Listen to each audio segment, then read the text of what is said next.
আমরা আসি আগে আলোচনায়, এটা শুরু করি, তারপর শেষের দিকে নয় আমি একবার দেখে নেবো কার কথা হলো। সো এখানে আমাদের প্রথম প্রশ্ন হচ্ছে, the state of Tamil Nadu was earlier called. State of Tamil Nadu, যেটা তোমাদের ক্লাসেও আমি বলেছিলাম যে তামিলনাড়ুকে আগে মাদ্রাস বলা হতো, মাদ্রাস। একটা প্রেসিডেন্সিও ছিল তোমরা জানো, বম্বে, বেঙ্গল এবং মাদ্রাস প্রেসিডেন্সি ছিল। সো আগে এটাকে তামিলনাড়ুকে মাদ্রাস বলা হতো। 1969-এর 14 জানুয়ারি আমরা দেখতে পাবো যে এটাকে রিনেম করা হয়, রিনেম করে অফিসিয়ালি এটাকে তামিলনাড়ু বলা হয়। তামিলনাড়ু মানে হচ্ছে তামিলদের land, land of the Tamil. তো এই হিসেবে কনসিডার করা হয়। যখন এটি নামকরণ করা হয়েছিল তখন এর মুখ্যমন্ত্রী ছিলেন হচ্ছেন CN আন্নাদুরাই।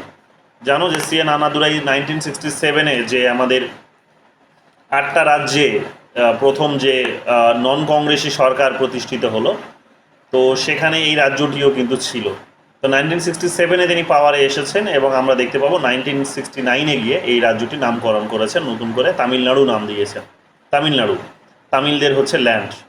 এবং আমরা এটাও দেখেছি যে 1965-এ যে স্টুডেন্ট মুভমেন্ট হয়েছিল, বিশেষ করে হিন্দি ভাষাকে যেভাবে চাপিয়ে দেওয়া হয়েছিল, তো সেই হিন্দি ভাষার বিরুদ্ধে তিনি একটা প্রতিবাদ তৈরি করেছিলেন, বা স্টুডেন্টদের যে যে প্রতিবাদ, সেই প্রতিবাদটাকে তিনি কাজে লাগিয়ে বলা যেতে পারে যে রাজনীতিতে তিনি কিন্তু পাওয়ারে এসেছিলেন। তো আমরা এটা দেখতে পাবো। এবং এই পলিটিক্যাল পার্টি যার জন্ম হয়েছে 1949-এ, তাই তো ঠিক বলছি তো? 1949-এ বোধহয় এর জন্ম হয়েছিল। এরপর চলে আসো 2 নাম্বার কোয়েশ্চেন্স। 2 নাম্বার কোয়েশ্চেন্স হচ্ছে যে which of the following is true about state reorganisations bill in India. State reorganisations bill যেটা ইন্ডিয়াতে, সেটা হচ্ছে কি যে রাষ্ট্রপতির এখানে সম্মতি, প্রায়র সম্মতি নিতে হয়, পূর্বে রাষ্ট্রপতির সম্মতি নিতে হয়। এটা হচ্ছে একটা প্রভিশন, রাষ্ট্রপতির পূর্বে সম্মতি নিতে হয়। এবং যে সমস্ত রাজ্যগুলো এই নতুন কোনো রাজ্য তৈরি করার সিদ্ধান্তের ফলে প্রভাবিত হতে পারে, অর্থাৎ তাদেরও হয়তো ল্যান্ড সেখানে ওই রাজ্যের মধ্যে হয়তো চলে যেতে পারে, তাদের সঙ্গে অবশ্যই কনসাল্ট করতে হবে। তো এটা হচ্ছে কিন্তু এর বেসিক বিষয়। এরপর চলে আসো আমাদের 3 নম্বর প্রশ্ন। 3 নম্বর প্রশ্ন বলছে, consider the following statement related to Jammu and Kashmir. তো জম্মু অ্যান্ড কাশ্মীর সম্পর্কে এই স্টেটমেন্টগুলোকে কনসিডার করতে বলেছে। কি বলেছে? 1 নম্বরে বলেছে, the accessions of Jammu and Kashmir to India happened on 26 October 1947। হ্যাঁ, এটা ঠিক। এই পার্টটা, এই কোয়েশ্চেন্সটা খুব ভালো করে দেখো, গুরুত্বপূর্ণ একটা কোয়েশ্চেন্স, বারবার জিজ্ঞেস করে এই ধরনের প্রশ্ন। তো 1947-এর 26 অক্টোবরে আমরা দেখতে পাবো কি যে জম্মু কাশ্মীর ইন্ডিয়ার মধ্যে কিন্তু তার অন্তর্ভুক্তি হলো। এবং 2019 সালের 31শে অক্টোবর আমরা দেখতে পাচ্ছি, 2019 সালের 31 অক্টোবর আমরা দেখতে পাচ্ছি যে জম্মু অ্যান্ড কাশ্মীরকে কী করা হলো, ইউনিয়ন টেরিটরিতে বিভক্ত করে দেওয়া হলো, দুটো ভাগে ভাগ করে দেওয়া হলো। একটা লাদাখ এখান থেকে বের করে দেওয়া হলো এবং জম্মু, এবং সেটাকেও ইউনিয়ন টেরিটরিজ করা হলো। এবং অন্যদিকে জম্মু অ্যান্ড কাশ্মীরকে, সেটাকেও ইউনিয়ন টেরিটরিজ করা হলো। এবং আমরা দেখতে পাবো তার যে আগের যে স্টেটাস, যেটা স্টেটের স্টেটাস, সেটাকে কিন্তু ক্ষুণ্ণ করা হলো। এবং সাথে সাথে আমরা এটাও দেখেছি তার তার যে পলিটিক্যাল যে অথরিটি, সেই অথরিটিটাও সরকার কিন্তু নিজের হাতে নিয়ে নিয়েছিল, জানো তোমরা এটা, অর্থাৎ সেন্ট্রাল গভর্নমেন্টের কথা বলছি। সি নাম্বার বলছে কি, the final draft of the article 306A with modifications was inserted in the Indian constitution as article 370। হ্যাঁ, যে আমাদের যেটা ফাইনাল ড্রাফট ছিল সেখানে 306-এর A নাম্বার আর্টিকেলকে রাখা হয়েছিল। পরবর্তীকালে আমরা দেখতে পাবো যে এটাকেই 370 ধারা হিসেবে কিন্তু কনসিডার করা হয়েছে বা যুক্ত করা হয়েছে।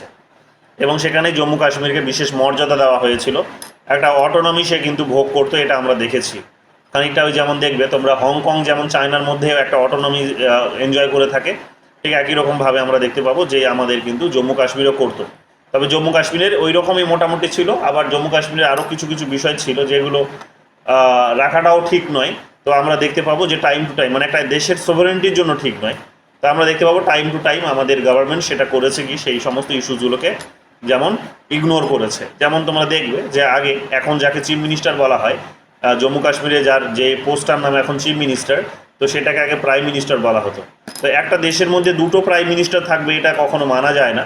এটা লং রানে আমাদের হতে পারে কি যে এটা কিন্তু দেশের সার্বভৌমিকতার জন্য, দেশের ইন্টিগ্রিটির জন্য কিন্তু এটা একটা ক্ষতিকারক হতে পারে। তো টাইম টু টাইম আমাদের দেখতে পাবো আমরা যে দেশের ভূখণ্ডগত ইউনিটিকে মাথায় রেখে এগুলোকে কিন্তু রিপ্লেস করে দেওয়া হয়েছে। এগুলো তোমরা দেখতে পাবে, এবং আরও অসংখ্য কিছু এই ধরনের ছিল, সেগুলো রিপ্লেস করা হয়েছে। 2019-এ তোমরা দেখতে পাবে যে সরকার তো 370-কে রিপিল করে দেওয়ার সঙ্গে সঙ্গে, বা রিপিল বলবো না, 370-কে অকেজো করে দেওয়ার সঙ্গে সঙ্গে এখানে আমরা দেখতে পাচ্ছি কি যে অকেজো করে দেওয়ার সঙ্গে সঙ্গে আমরা দেখতে পাচ্ছি জম্মু অ্যান্ড কাশ্মীর যে বিশেষ সুযোগ সুবিধাগুলো ভোগ করতো, বিশেষ করে ল্যান্ড তাদের সেখানে কেনার কারো অধিকার ছিল না। ওখানকার ল্যান্ড কেবলমাত্র ওখানকার অধিবাসীরাই কিনতে পারবে। তো এইরকমভাবে তারা তাদের নিজেদের যে অটোনমিটাকে ধরে রেখেছিল, তাদের নিজেদের যে একটা কাশ্মীরি আইডেন্টিটি সেটাকে যে ধরে রেখেছিল এবং মূল ভূখণ্ডের সাথে তারা নিজেদেরকে যে মিক্স করতে দেয়নি, সেটা আমরা দেখতে পাবো 2019-এ এই ধরনের একটা যখন তাকে রিফর্ম করা হচ্ছে, যখন নতুন করে তার ফরমেশন হচ্ছে, তখন আমরা দেখতে পাবো যে সেগুলো কিন্তু তার সরে যায়। এবং এই কারণে এখন নতুন করে যে প্রভিশনসটা নিয়ে আসা হয়েছে, সেই প্রভিশনসের মধ্য দিয়ে এই নিয়মগুলো করা হয়েছে যে ভারতের যে কোনো মানুষ সেখানে গিয়ে কিন্তু ল্যান্ড কিনতে পারবে, ব্যবসা বাণিজ্য করতে পারবে এবং তারা চাইলে জম্মু কাশ্মীরে কিন্তু প্রসপ্যারিটি করতে পারবে। যদি এই পার্টিকুলার বিষয়টাকে জম্মু কাশ্মীরের যারা সাধারণ যারা মানুষ আছেন, জম্মু কাশ্মীরের যারা অধিবাসী আছেন, তারা এটাকে কিন্তু তাদের নিজেদের যে ভূখণ্ডগত যে সার্বভৌমিকতা, ভূখণ্ডগত যে তাদের যে অটোনমি, সেটার উপর তারা কিন্তু এক ধরনের অ্যাটাক হিসেবেই দেখেন। তাদের বক্তব্য হচ্ছে এতে করে জম্মু কাশ্মীরের মানুষদের নিজের যে পরিচয় সেটা কিন্তু নষ্ট হবে এবং বাইরে থেকে প্রচুর সংখ্যক কী হবে, বাইরে থেকে প্রচুর সংখ্যক মানুষ, বিজনেসম্যান, তারা এসে এখানে কী করবে, বিজনেস করবে এবং যেভাবে মূল ভূখণ্ডগুলোকে ধ্বংস করা হচ্ছে, প্রকৃতি যেভাবে ধ্বংস করা হচ্ছে, পরিবেশের যেভাবে ধ্বংস হচ্ছে বিজনেসের কারণে, জম্মু কাশ্মীরেরও ঠিক সেই পরিণতিটাই হবে। এই ধরনের একটা একটা একটা কিন্তু ভয় বা ভয়ের সংকেত তারা কিন্তু আমাদের দিয়ে থাকে। এই কারণে তারা কিন্তু বিরোধিতা করেছে। জম্মু কাশ্মীরের হয়তো উন্নতি হবে, কিন্তু জম্মু কাশ্মীরের মানুষের উন্নতি হবে না। জম্মু কাশ্মীরের হয়তো উন্নতি হবে, কিন্তু পরিবেশের সেখানে অনেক রকমভাবে ক্ষতি হবে। তো এই ভয়গুলোই তারা কিন্তু সামনে নিয়ে আসে, এগুলো মাথায় রেখো। ডি নাম্বার দেখো কি বলেছে। ডি নাম্বার বলছে the president issued constitution applicable to Jammu and Kashmir order of 1954 that superseded 1954 constitution order.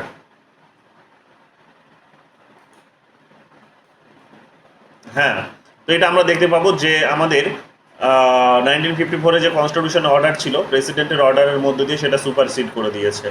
ঠিক আছে, তো এটাও দেখে নিও। এগুলো এটা এতটা গুরুত্বপূর্ণ নয়, বাট হ্যাঁ পুরোটাই দেখে নিও একবার, পুরোটাই গুরুত্বপূর্ণ, 4টে অপশানই গুরুত্বপূর্ণ, স্টেটমেন্টগুলো দেখে নিও, পরীক্ষায় এগুলো কিন্তু আসতে পারে। তো ABCD এই কারণে কিন্তু সঠিক হবে। এরপর চলে আসো 4 নম্বর কোয়েশ্চেন্সে।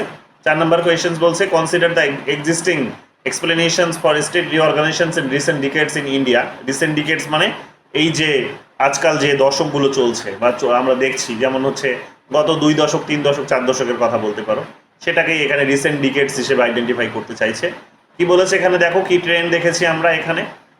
এখানে আমরা দেখতে পাচ্ছি স্টেট রিঅর্গানাইজেশনসের ক্ষেত্রে কি ট্রেন্ড দেখেছি। যেটা দেখেছি সেটা হচ্ছে এখানে নাম্বার এ বলছে দেখো, states are created by the central government to improve the quality of administration.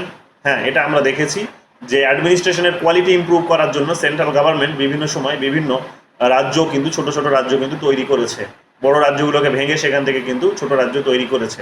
Recently তোমরা দেখতে পেলে যে অন্ধ্রপ্রদেশ ভেঙে সেখানে তেলেঙ্গানা তৈরি করা হলো 2014-এ। এটা অন্ধ্রপ্রদেশ রিঅর্গানাইজেশনস অ্যাক্টের মধ্য দিয়ে হয়েছে ইন 2014। বি নাম্বার বলছে states are created in recognitions of distinct territorial identity group. হ্যাঁ, এটাও ঠিক যে পৃথক যে আঞ্চলিক যে একটা পরিচয় আছে, কিছু গোষ্ঠীর যে পৃথক আঞ্চলিক পরিচয় আছে, সেই পরিচয়টাকে বজায় রাখার জন্য এটাও তাদের কি করা হয়েছে, তাদের নিজেদের জন্য রাজ্য কিন্তু তৈরি করা হয়েছে। উদাহরণ হিসেবে নিতেই পারো, যেমন ঝাড়খণ্ডের কথা বলতে পারো। ঝাড়খণ্ডের যারা মানুষ তারা ট্রাইবাল, বেশিরভাগই তারা ট্রাইবাল, তারা বিহারের মধ্যে দীর্ঘদিন ধরে ছিল, কিন্তু বিহারের মধ্যে থেকেও তারা বিহারের মধ্যে ছিল ঠিকই, কিন্তু বিহার থেকে তারা সম্পূর্ণ ভিন্ন। তো সেই কারণে তারা নিজেদের মতো করে একটা আইডেন্টিটি বেসড একটা তাদের এথনিক আইডেন্টিটি বেস তারা একটা কী করলো না, রাজ্যের দাবি করলো এবং আলটিমেটলি আমরা দেখতে পাবো 2000 সালে তারা ফাইনালি একটা রাজ্য পেয়েছে। সি নাম্বার দেখো কি বলছে, states are created according to the electoral interest of national political parties. ঠিক, এটাও আমরা দেখতে পাবো যে যখন রাজ্যগুলো তৈরি করা হয়েছে তখন সেন্টারে যারা পাওয়ারে ছিল, যারা আলটিমেটলি এই সেন্টারে দায়িত্ব নিয়ে এই ডিভিশনসটা করিয়েছে স্টেটের মধ্যে, হয়তো সেখানে স্টেটটিকে রিঅর্গানাইজ করার কাজটা করেছে, কোনো স্প্লিট নিয়ে এসেছে, তখন আমরা দেখতে পাবো অবশ্যই তারা তাদের নিজেদের জাতীয় যে স্বার্থ, সেই স্বার্থটাকেও কিন্তু সামনে রেখেছে। অর্থাৎ রাজনৈতিক তাদের যে জাতীয় স্বার্থ, সেই স্বার্থটাকেও তারা কিন্তু সামনে নিয়ে এসেছে অনেক সময়, বা লোকাল লেভেলেও বলা যেতে পারে তাদের যে স্বার্থ সেটাকেও তারা কিন্তু সামনে নিয়ে এসে কী করেছে, তারা রাজ্যটিকে ভাগ করেছে। যেমন এইরকমই একটা বড় স্বার্থ হচ্ছে কিন্তু এই বলা যেতে পারে যে তেলেঙ্গানাকে ব্রেক করার সময় দেখতে পেয়েছি আমরা। বিশেষ কোনো বড় কোনো কারণ যে ছিল তা কিন্তু নয়, যে শুধুমাত্র অ্যাডমিনিস্ট্রেটিভ কারণেই বলা যেতে পারে যে এটাকে কিন্তু ভাগ করা হয়েছে, এবং রাজনীতির কারণে। তো রাজনীতি এখানে এত স্ট্রং ছিল, রাজনৈতিক স্বার্থ এখানে এত স্ট্রং ছিল যে এটা কিন্তু শেষ পর্যন্ত ভেঙেই যায় বা ভাঙতে বাধ্য হয়, বা ভেঙে যেতে আমরা দেখেছি 2014 এটা কিন্তু হয়েছে। তো এটা কিন্তু এখানে ঠিক। তারপর বলছে states are created by the central government in recognitions of better development record of new states. ডেভেলপমেন্টের কথা চিন্তা ভাবনা করে সেন্ট্রাল গভর্নমেন্ট করে, এটা যে একেবারেই ভুল তা নয়, বাট এখানে বোধহয় তিনটেই অপশান ঠিক বলেছে, যে ম্যাক্সিমাম চারটেই হবে।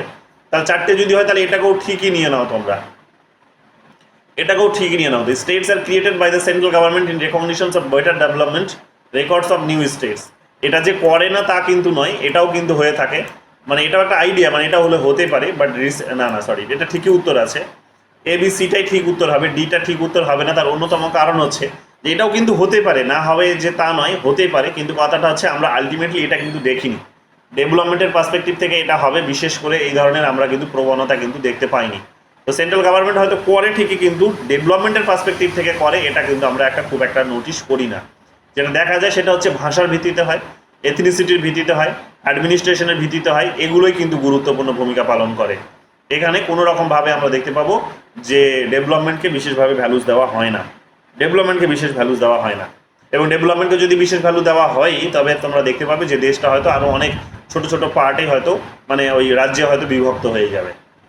চলে আসে এখানে 5 নম্বর কি বলছে। 5 নম্বর বলছে which was the last state which was recognised on the basis of language. সিটা কেন হবে? সিটা এখানে বলছে states are created according to the electoral interest of national political parties. যে জাতীয় পার্টিসগুলো কি করে, জাতীয় পার্টিসগুলো তারা নিজেরা যখন দেখে যে এখানে ভাগ করলে এটাকে তাদের নিজেদের এখানে একটা নির্বাচনী জয়লাভ হবে, তখনই গিয়ে তারা সেটাকে ভাঙার কাজটা করে। তো এটাও তারা মাথায় রাখে, এমন নয় যে তারা সব ডিসিশনসগুলো ওই এথনিসিটির ভিত্তিতে, ল্যাঙ্গুয়েজের ভিত্তিতে নেয় না। একটা রাজনৈতিক দল যখন কোনো একটা সিদ্ধান্ত নেয় তখন তারা এটাও মাথায় রাখে যে তাদের রাজনৈতিক লাভটা কি হবে, সবার আগে তারা ওটাই ভাবে। তারা যদি দেখে যে তাদের রাজনৈতিক লাভ হবে তবেই তারা করে এটা, নইলে করে না। মানে আমার রাজনৈতিক লাভ হবে না, আমি ওই ধরনের কোনো কাজ করব না, অযথা সেখানে কিন্তু ডিস্টারবেন্স ক্রিয়েট করার জন্য সে যাবে না। তো রাজনৈতিক দলগুলো সবসময় নিজেদের স্বার্থের কথাই ভাবে, নির্বাচনী স্বার্থের কথা ভাবে, এটাই স্বাভাবিক কথা। বলো স্থাপিতা। স্যার, আমার যে একটা পার্সপেক্টিভ ছিল এটার দিকে, মানে আপনি বলুন এটা ঠিক কি ভুল, যে states are created by the central government in recognition of better developmental records of new states. মানে এটা কি এরকম বলতে চাইছে যে ঠিক আছে, একটা মানে ধরুন আজকে ওয়েস্ট বেঙ্গলের মধ্যে কলকাতায় ইন্ডাস্ট্রিয়ালি ভালো করছে না সাপোজিটলি, হ্যাঁ মানে অন্য জায়গাগুলোতে ভালো করছে, তাই ওরা কলকাতাটাকে আলাদা করে দেবে। মানে আমি এটাকে ওটাই ওটাই না, ওটাই কিন্তু কথাটা হচ্ছে এটা হয় না জেনারেলি। এটা যদি হয় তাহলে সমস্যাটা হবে এটাই। হ্যাঁ সেটাই, মানে ওই কারণেই হয় না, যে এরকম আলাদা কেন করবে। হ্যাঁ, ওটা যদি হয় বেটার ডেভেলপমেন্টের কারণে যদি হয় তাহলে তারা কি করতে পারে, এরকম হয়তো আরও অনেক, মানে যেগুলো মেট্রোপলিটন সিটি আছে তারা তারা কখনোই থাকতে চাইবে না। কারণ তারা বলবে যে আমাদের প্রসপ্যারিটিটা অনেক বেশি, তারা বলবে যে আমাদের গ্রোথটা অনেক বেশি। তো ডেফিনেটলি আমরা কি চাইবো না যে না কোনো একটা এই ধরনের পিছিয়ে পড়া অঞ্চলকে টেনে নিয়ে যাব না, আমাদের এখানে ইন্ডাস্ট্রি অনেক আছে, তো আমরা এদেরকে নিয়ে এগিয়ে যাব। এই ধরনের কথাবার্তা তারা কিন্তু চাইলেও বলতে পারে। তো বাট এটা হয় না জেনারেলি, এটা আমরা কখনো দেখিনি। ওটাই ঠিকই বলেছো, আমি তখন খুব হালকাভাবে বিষয়টিকে দেখেছিলাম, মানে হালকাভাবে পড়েছিলাম, এটা তুমি ঠিক ধরিয়ে দিলে, থ্যাংক ইউ। এরপর দেখো এখানে কি বলছে, which was the last state which was recognised on the basis of language. তো ভাষার ভিত্তিতে লাস্ট যে রাজ্যটি সেখানে স্বীকৃতি লাভ করেছিল সেটা হচ্ছে পাঞ্জাব। তোমরা জানো যে 1966-এ পাঞ্জাব ভেঙে আমরা দেখতে পাবো পাঞ্জাব এবং হরিয়ানা তৈরি হলো। পাঞ্জাব ভেঙে পাঞ্জাব এবং হরিয়ানা তৈরি হলো, এটা আমরা দেখেছি। এবং আগেও তোমরা দেখবে পাঞ্জাব ছিল এবং পাঞ্জাবের মধ্যে আবার একটা পেপসু ছিল। তো পরে আলটিমেটলি আমরা এটাকে মার্চ হতে দেখতে পাচ্ছি 1956-এ, এবং তারপরে আমরা এটা দেখতে পাচ্ছি কি যে 1966-এ এসে এটাকে পাঞ্জাব এবং হরিয়ানা দুটো ভাগে ভাগ করে দেওয়া হলো। তো ভাষার ভিত্তিতে লাস্ট যে রাজ্যটি হয়েছিল সেটা হচ্ছে কিন্তু পাঞ্জাব। এখানে যদি ভাষার ভিত্তিতে বলো, এবং এখানে নয়, তখন থেকে এখনো পর্যন্ত আর কি 66-এর পর যতগুলো রাজ্য ভাঙা হয়েছে সেগুলো অন্যান্য কারণে হয়েছে, এথনিসিটিগত কারণে হয়েছে, বিশেষ করে অ্যাডমিনিস্ট্রেটিভ কারণে হয়েছে বিশেষ করে, কিন্তু ভাষার ভিত্তিতে হয়নি। ভাষার ভিত্তিতে লাস্ট যে রাজ্যটি ভাঙা হয়েছিল সেটা হচ্ছে কিন্তু আমাদের পাঞ্জাব আর হরিয়ানা। জানো তোমরা যে দীর্ঘদিন ধরেই সেখানে শিখরা দাবি জানিয়ে আসছিল, বিশেষ করে তখন 1920 দশকে যে 1920-র দিকে যে তাদের যে প্রবলেমটা অ্যারাইজ করেছিল, সেখান থেকে অকালি দলের উৎপত্তি হচ্ছে এবং এই অকালি দলই এসে পরবর্তীকালে শিখ ধর্ম এবং তাদের ভাষা এটার উপর নির্ভর করে তারা আলাদা রাজ্যের দাবি জানিয়ে আসছিল। ফাইনালি 1966-এ পাঞ্জাব এবং হরিয়ানা দুটো আলাদা রাজ্য তৈরি করা হলো। এগুলো আমরা দেখতে পাচ্ছি। বাকিটা এখানে আমরা তোমাদেরকে দিয়ে দিয়েছি, দেখে নিও, এগুলো ডিটেলসে দেখে দিয়েছি। এই লিস্টটা থেকেই দেখতে পাচ্ছ যে প্রচুর প্রশ্ন এসেছে এবং আরও কোয়েশ্চেন্স আছে যেগুলো হয়তো এখানে দেওয়া সম্ভব হয়নি এখনো পর্যন্ত, কিন্তু এই লিস্টটা থেকেই কোয়েশ্চেন্স, মেজরিটি অফ কোয়েশ্চেন্স কিন্তু জিজ্ঞেস করেছে। তো ভালো করে এই লিস্টটা কিন্তু দেখে নেবে। এরপর